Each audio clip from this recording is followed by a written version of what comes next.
Hey, PingSkillers. It's Jeff and Alois back on the PingPod. The PingPod. I've stuffed it up again.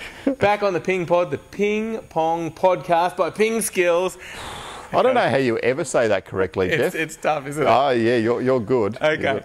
But we want to talk about the PingSkills Classic and some of the players and help our PingSkillers out there decide who they should be barracking for, who they should be cheering for. It's a tough choice. It is. There's a lot of good players. Yep. Today, we're talking about the Berry. The Berry. The Berry. Not any berry, No, the Berry. The Berry. Brian Berry? Yep, Brian Berry. Not Blueberry? No, not Blueberry. Okay, excellent. B. Brian Berry. Okay, so tell us a little bit about Brian Berry.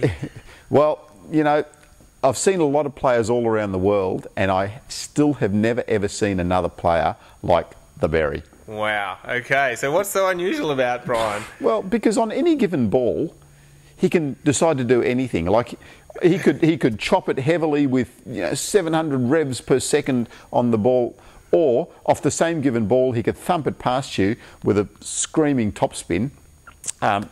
It's really hard to, when you're playing against him, to get settled, because he's changing it up all the time. Sometimes he's chopping, sometimes he's attacking. Really difficult style. Yeah, so he sort of plays it all. I guess his weakness is that with that decision making, sometimes he can make a few extra errors that creep into his game more than others. Yeah, he's that's definitely his downfall. And if he's going to be successful in the PingSkills Classic, he's going to have to get a lot of those balls on the table, because he's going to be up against some pretty high class opposition. He won't be able to make any mistakes. But if he plays his best and he doesn't miss any of those balls, he's a tough competitor. Yeah. None of the players really feel comfortable playing against him, because he's got such a different style.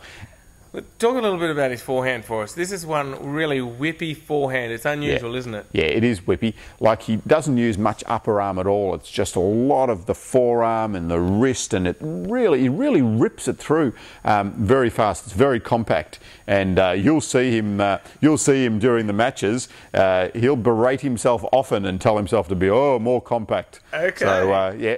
All right. So he doesn't mind talking out during the matches? He likes to do a bit of talking during the match. He does a lot of talking to himself, the Berry.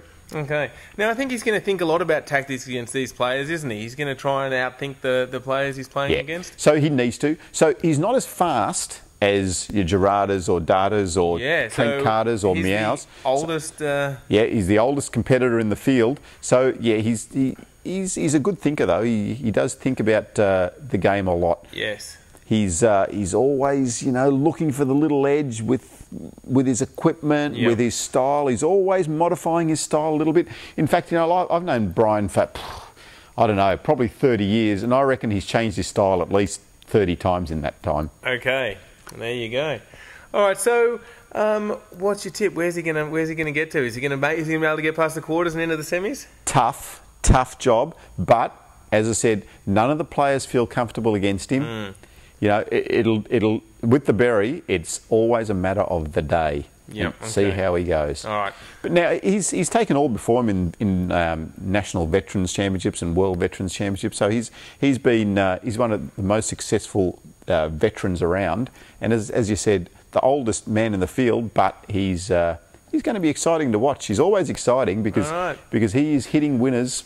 Left, right, and centre. Or he's chopping the ball in half. Yeah. All right. So if you like the older player and the underdog and very different, unique styles, then the Berry is for you.